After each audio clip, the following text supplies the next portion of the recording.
ఆడికెళ్ళి అసెంబ్లీకి వచ్చింది మా బట్టన్న ఓ బ్యాగ్ పట్టుకొని వచ్చిండు. ఇక బ్యాగ్ చూడంగానే పాపం రేవంత్ రెడ్డికి పాత జ్ఞాపకాలన్నీ గుర్తుకొస్తున్నాయి అనుకుంటా. పాత జ్ఞాపకాలన్నీ పాపం ఉన్నాయి కదా, మంచి మంచి జ్ఞాపకాలు.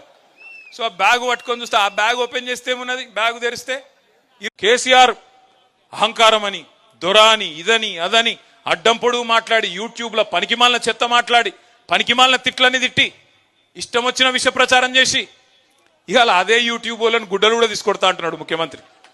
ఏ యూట్యూబ్ని అడ్డం పెట్టుకొని ముఖ్యమంత్రి అయిండో ఈ సన్నాసి రేవంత్ రెడ్డి, ఇవాళ అదే యూట్యూబ్ వాళ్ళనట గుడ్డలు కూడా తీసుకొడతారట ఆయన దగ్గరికి వస్తే. అంటే ఆయన కాడికి వస్తేనే అన్ని గుర్తొస్తున్నాయి. ఇదివరకేమో ఎవ్వరికి ఇక భార్యలు లేరు, పిల్లలు లేరు, ఈయనొక్కలకే ఉన్నారట.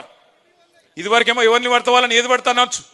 ఒక్కొక్క కాన్స్టిట్యున్సీకి వచ్చి ఒక్కొక్క నాయకుడిని ఎంత అన్యాయంగా, ఎంత నీచంగా, ఎంత నికృష్టంగా, మాట్లాడలేని భాషలో వికృతంగా మాట్లాడి ప్రజల మనసులు ఖరాబ్ చేసి, నెత్తి ఖరాబ్ చేసి, లేని ఆశ పెట్టి, దురాశ పెట్టి అధికారంలోకి వచ్చిన మోసం అంటే గుర్తొచ్చింది.